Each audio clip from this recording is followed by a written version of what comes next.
Assalamualaikum warahmatullahi wabarakatuh, Bapak Ibu, sahabat guru yang berbahagia. Alhamdulillah kita bisa bertemu kembali pada acara sharing-sharing ilmu pendidikan ini. Bapak Ibu, dalam beberapa pertemuan, ya, baik saya sebagai narasumber di salah satu seminar di berbagai tempat, ya, kemudian juga dari beberapa komentar yang teman-teman guru, ya, ada pertanyaan-pertanyaan yang belum dapat saya jawab dengan baik, ya, karena apa? Karena waktu. Dan untuk itu saya berusaha untuk mengumpulkan pertanyaan itu, ya, kemudian mencoba untuk menjawabnya, ya, Bapak Ibu, ya. Nah, hari ini saya akan menjawab pertanyaan dari seorang guru SD di Cibinong, Jawa Barat, ya. Tanya Pak Joko. Izin bertanya Pak Joko, saya guru SD kelas 3 mengalami kesulitan menghadapi anak cengeng yang sering menangis di kelas. Adakah tips atau kiat praktis mengatasi masalah tersebut? Terima kasih Pak Joko. Yang dari Ibu Dewi, guru SD di Cibinong. Bapak Ibu, kita akan bahas masalah ini, kita akan jawab masalah ini, ya. Tapi yang pertama-tama saya akan menyampaikan pengantar dulu, ya. Kemudian jawaban Pak Joko, jawaban saya, solusi 6 langkah mengatasi anak cengeng, dan tentunya cara bertanya dan download untuk yang akan datang. Jadi saya buatkan semacam presentasi ini, dan kemudian presentasi ini nanti akan kami bagikan kepada Bapak Ibu, ya. Caranya gimana? Caranya tentunya ikuti presentasi ini sampai akhir. Tapi jangan lupa subscribe dulu bagi yang belum subscribe, ya.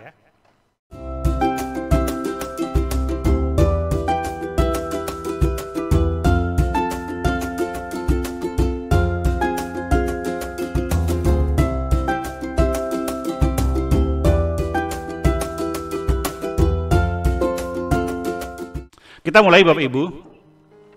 Pesan penting yang pertama adalah bahaya labeling. Jadi Bapak Ibu, tanpa terasa Bapak Ibu, kita seringkali membuat label kepada murid kita, ya, baik itu label positif maupun label negatif. Label positif, ya, seringkali memang berdampak positif, tapi ada kalanya buat mereka-mereka yang tidak siap mental, ya, label-label itu bisa menjadi bumerang. Contohnya apa? Contohnya kita memberikan label kepada anak-anak sebagai anak pintar, anak hebat, anak juara. Itu kan suatu label, ya. Nah, tentunya membuat senang mereka dan mereka akan berusaha semaksimal mungkin. Tapi ada kalanya kadang anak tidak selalu juara, tidak selalu pintar, kadang-kadang mendapat nilai yang jelek. Nah, ketika mendapat nilai yang jelek Bapak Ibu, anak-anak ini akan down, anak ini akan frustasi, ya, anak-anak ini akan akan stres. Betapa banyak yang pernah kita dapatkan anak-anak pintar sekolah di luar negeri, ya, karena kebiasaannya mereka diberi label anak hebat, tapi ketika mendapat nilai buruk mereka frustasi dan bunuh diri. Ada yang seperti itu. Jadi label seperti anak pintar. Nah, kemudian label negatif seperti anak nakal, anak cengeng yang akan kita bahas ini juga hati-hati, ya, untuk menyampaikannya. Karena apa? Karena siswa yang diberi label negatif cenderung merasa rendah diri, ya, sementara yang diberi positif mengalami tekanan yang berlebih untuk selalu memenuhi ekspektasi tadi. Jadi label-label negatif ini, ya, juga berpotensi untuk mengurangi motivasi belajar. Jadi labeling dapat mempengaruhi motivasi siswa. Jika seorang siswa terus-menerus diberi label negatif, mereka mungkin merasa tidak mampu untuk berkembang, yang akhirnya mengurangi minat dan motivasi dalam belajar, ya, mengurangi motivasi. Kemudian yang ketiga adalah memperkuat stereotip sosial. Labeling dapat memperkuat stereotip berdasarkan latar belakang sosial, ekonomi, dan budaya. Guru harus berhati-hati agar secara tidak sadar, ya, memperkuat stigma yang bisa merusak hubungan antara siswa dan guru serta menghambat rasa keadilan di kelas. Jadi kadang ini jujur saja, kita kalau di kelas, ya, anak-anak yang pintar, anak-anak yang baik, ya, tentunya mata kita selalu terarah kepada anak-anak yang seperti itu, ya. Sehingga apa? Kadang kita tidak sadar mengabaikan. Nah, ini kan juga rasa keadilan kita dalam kelas juga terbawa oleh situasi itu, ya. Jadi untuk itu dalam memulai presentasi ini saya mengingatkan dulu, disclaimer dulu ya, bahwa hati-hati dengan labeling, ya. Baik labeling positif maupun labeling negatif. Lalu seperti apa, Pak? Supaya utamanya label positif. Nah, yang dipuji bukan hasilnya, yang dipuji adalah usahanya, ya. Kamu hebat sudah berusaha, kamu hebat bisa jujur, ya. Walaupun salah tapi dia jujur mengatakan saya salah, Pak, saya salah. Nah, itu suatu hal yang luar biasa, ya. Dia bertanggung jawab, ya, kemudian sabar, dan hal-hal seperti itu, ya. Nah, dalam proses kehidupan selalu terjadi, sehingga apa? Sehingga dia akan terus-menerus jadi orang yang berjuang, ya. Apapun hasilnya, ya. Jadi untuk itu sebagai pengganti labeling kita puji mereka, ya, kita dorong mereka untuk memberikan pujian-pujian yang sifatnya usaha, ya, Bapak Ibu. Baik, kita mulai. Solusi 6 langkah mengatasi siswa dalam cengeng dalam tanda petik, ya Bapak Ibu, supaya tadi tidak menjadi label, ya, tidak menjadi label. Jadi siswa cengeng dalam tanda petik di kelas, ya. Langkah pertama adalah diagnosa, Bapak Ibu. Langkah profesional. Jadi setiap profesional, ya, baik guru maupun yang bukan guru, utamanya biasa yang kita ketahui adalah seorang dokter. Jadi kalau seorang dokter kedatangan pasien, pertama-tama yang dilihat apa? Tentunya dia akan mendiagnosa, kan, apa gejala-gejalanya, apa masalahnya, ya. Kemudian dia coba untuk menyimpulkan masalahnya. Setelah itu baru mencari solusinya, obatnya apa, kan gitu kan. Nah, gitu juga kita sebagai guru profesional. Yang pertama adalah kita cari tahu penyebabnya. Anak cengeng itu ada sebabnya. Apa sebabnya? Apakah ada masalah di rumah, ya? Apakah ada tekanan dari lingkungan atau kurangnya rasa percaya diri? Nah, ini yang mengakibatkan salah satu, ya. Satu yang mungkin saja, ya, karena tekanan lingkungan, ada masalah di rumah, sering di label-label anak cengeng gitu kan, atau akhirnya mengakibatkan anak tersebut kurang percaya diri. Jadi yang pertama harus dilakukan adalah cari dulu masalahnya, diagnosa. Itu yang pertama. Apapun, ya, apapun masalah yang Bapak Ibu hadapi, langkah pertama adalah cari dulu masalahnya, penyebabnya, ya. Jangan segera ambil kesimpulan, ya Bapak Ibu. Anak terlambat, ya, terlambatnya karena apa? Gitu kan? Nah, jadi kita cari dulu pertanyaannya, kita olah dulu. Apakah percaya tidak percaya? Nanti akan kita dengarkan dulu dia, baru kita cari penyebab lain, apakah dia bohong atau tidak dan lainnya. Tentunya nanti bagaimana tindakan-tindakan lanjutnya yang Bapak Ibu bisa lakukan. Tapi yang pertama adalah diagnosa, ya, sebagai langkah profesional. Yang kedua, Bapak Ibu, langkah kedua adalah jadilah pendengar yang baik, ya. Jadi pendengar yang baik ini, ya, siap mendengarkan dan tawarkan dukungan emosional. Jadi mendengarkan yang baik itu tidak hanya dengan telinga, Bapak Ibu. Nah, ini kan kita dengar pakai telinga, kan, ya. Tapi mendengar juga bisa pakai mata. Artinya ketika Bapak Ibu mendengar, bagaimana mata Bapak Ibu bisa ikut, kontak mata Bapak Ibu bisa ikut empati dengan apa yang mereka sampaikan. Jadi jangan Bapak Ibu ketika menanyakan sesuatu kepada murid atau muridnya menyampaikan sesuatu, Bapak Ibu mengerjakan yang lain, lihat HP atau mengoreksi tugas-tugas sambil dengarkan, Bapak Ibu dengar gini. Nah, berarti Bapak Ibu nggak serius mendengarkan. Mereka merasa tidak dihargai. Ya. Mendengar mata, mulut, mimik, mulut, iya ya, ya, iya. Kalau begitu gimana? Artinya ayo ibu bisa dengarkan, iya iya seperti itu ya. Nah, hal-hal yang seperti ini, jadi ketika dia bicara, bapak ibu mengulangi poin-poin tertentu yang dia sampaikan, saya ketika oh begitu ya, coba ceritakan lagi, coba sampaikan lagi, sampai dia menyampaikan semua ya, semua yang menjadi unek-uneknya ya. Itu artinya bapak ibu mendengarkan dulu masalah. Jadi tanyakan perasaannya dan biarkan anak mengungkap apa yang sedang dirasakan. Jangan lupa sabar. Jadi tentunya menghadapi anak cengeng ini tentunya belum udah nangis dulu, mewek dulu kan, macam-macam semua disalahin orang-orang kan begitu, seperti itu ya. Tapi tanyakan perasaannya dan biarkan anak mengungkapkan apa yang dirasakan. Dia bicara.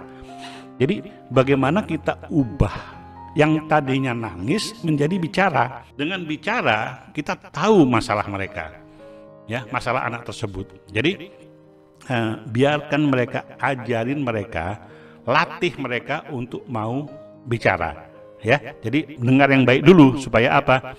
Supaya kita bisa mengetahui, mengungkap apa yang dia rasakan, ya.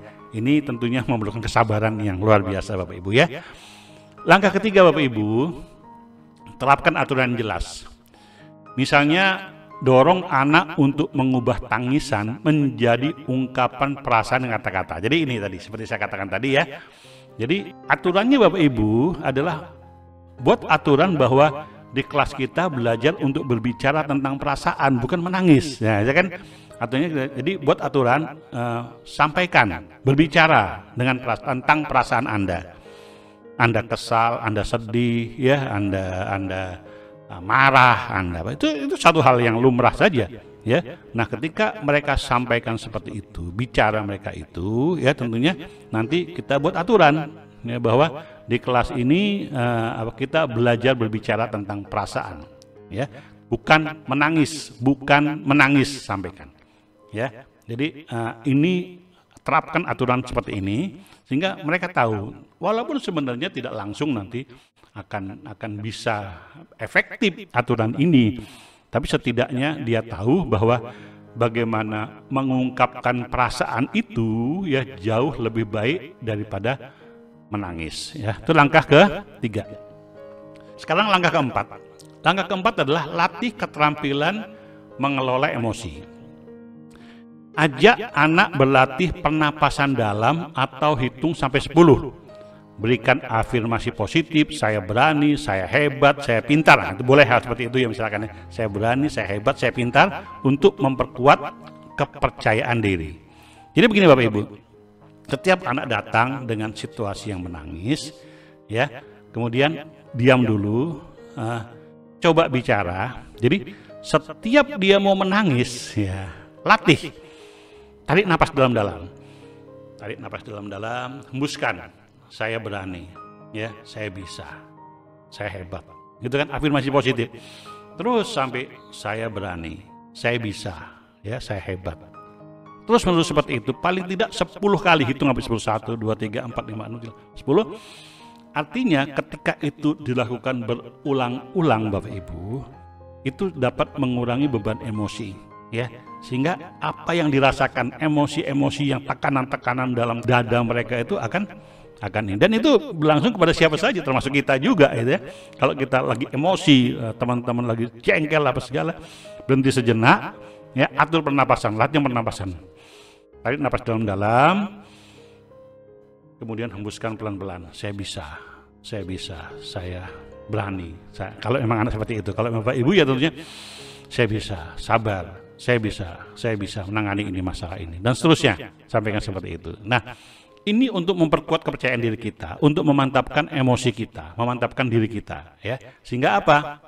Ketika terus ini dilakukan secara berulang-ulang, ketika dia mau menangis, dia ingat latihan pernapasan, ya. Dengan demikian apa? Sudah terkelola emosi yang bersangkutan, ya. Mudah-mudahan ini akan mengurangi cengengnya, ya, seperti itu, ya. Kemudian yang kelima Bapak Ibu, beri pujian dan penguatan positif. Ya, saat anak berhasil mengatasi tangisan atau berbicara tentang masalahnya, beri pujian untuk usaha dan keberhasilannya. Jadi ketika dia mau ngomong, bagus loh kamu mau cerita pada ibu senang, ya. Ibu kamu sudah berubah menjadi anak yang berani saat ini. Gak apa-apa. Ya, seperti itu. Karena apa? Karena pujian-pujian ini penting juga untuk penguatan yang positif, ya. Ini adalah satu usaha yang tadinya cengeng, dia sudah melatih pernapasan, dia sudah mulai bicara, ya. Ini satu hal-hal yang dan ketika ini terus-menerus dilakukan sampai besar, sampai tua, dia akan tahu bagaimana cara mengatasi emosi negatif yang mendera dalam kehidupannya, ya. Sampai kapanpun kita tentunya akan mengalami hal yang hubungannya dengan emosional kita, ya. Jadi kalau kita sudah tahu caranya untuk bisa mengatasi ini, ya, sampai tua seperti kita pun, ya, kalau kita sedang mengalami kesulitan, duduk sebentar, ya, kita baca doa, kemudian kita tarik nafas sambil kita baca doa, ya, itu juga baik, Bapak Ibu, ya. Yang terakhir, yang keenam, tentunya ajak orang tua untuk kerjasama, ya. Ajak orang tua untuk bekerja sama dalam mengatasi masalah ini. Diskusikan langkah-langkah yang bisa dilakukan baik di rumah maupun di sekolah. Jadi apa yang kita sampaikan tadi, ya, kalau dia nangis, ya, coba dia bicara, ya. Kemudian juga latih pernapasan, puji dia kalau ada satu perasaan, dan itu sampaikan kepada orang tua, Bapak Ibu, sehingga di rumah pun dia bisa dilatih. Ketika dia nangis, coba dia untuk menyampaikan. Dia bisa bicara. Jadi jangan ketika nangis malah jangan nangis, diam, pukul apa segala. Biasa orang tua kan tidak sabaran seperti itu. Tentunya kita sampaikan kepada orang tua untuk sabar, ya, untuk sabar dalam mengatasi anak-anak yang punya problem seperti ini, ya. Mungkin ada hal yang lain yang bisa berkaitan dengan menyelesaikan masalah ini. Tentunya Bapak Ibu nanti akan bisa menyesuaikan dengan kondisi yang ada. Saya kira begitu Bapak Ibu, ya. Praktik baik adalah solusi. Jadi menyelesaikan masalah siswa bukan tentang reaksi cepat, tapi praktik yang cepat. Jadi ketika ada masalah anak cengeng, Bapak Ibu reaksi cepat, diam kamu, dengan cara memarahi, dengan cara membuat label negatif, ya, membuat hal tertentu, itu bukan menyelesaikan masalah siswa, tapi bereaksi cepat, dan itu bisa membuat luka lebih dalam dan anak tetap cengeng dan tidak bisa menyelesaikan masalah. Tapi tentunya praktik yang tepat, ya. Praktik baik ini, ya, mudah-mudahan bisa Bapak Ibu terapkan di sekolah Bapak Ibu maupun di rumah kepada anak-anak kita semuanya, ya. Mudah-mudahan bermanfaat, ya, Bapak Ibu semua. Dan kemudian bila Bapak Ibu punya yang ingin ditanyakan, ya, Anda bisa bertanya tentang masalah praktis yang dihadapi di kelas. Boleh melalui surat, dianjurkan bertanya, mendengar rekaman video, atau menulis di kolom komentar, ya. Yang mau membuat video, yang mau bisa mengirimkan via email ini, jokowah2018@gmail.com, ya. Bapak Ibu, bahan presentasi ini kami bagikan gratis, ya. Linknya ada di kolom komentar bagian atas, ya. Jadi Bapak Ibu nanti bisa download materi ini. Nah, silahkan dipelajari dan bagikan kepada teman-teman, Bapak Ibu, ya. Kemudian feedback untuk mengetahui bahwa Bapak Ibu berhasil mendownload, sampaikan kami berhasil download atau ucapan terima kasih, ya, bila berhasil download, dan sampaikan kepada kami bila belum berhasil, agar admin dapat membantu Anda. Jadi kalau Anda mengalami kesulitan dalam mendownload materi ini nanti, ya, sampaikan kepada kami, ya, sehingga kami dapat membantu Anda untuk mendapatkan presentasi ini. Saya kira demikian, ya, Bapak Ibu, ya. Yang belum subscribe, sekali lagi, ya, Bapak Ibu, ya, subscribe, ya, supaya Bapak Ibu nggak ketinggalan informasi. Insya Allah kedepannya kita akan banyak membahas praktik-praktik baik lagi untuk sama-samalah kita belajar tentang bagaimana membicarakan, sharing masalah pendidikan ini. Saya kira demikian, Bapak Ibu, sampai jumpa. Jangan lupa bahagia. Assalamualaikum warahmatullahi wabarakatuh.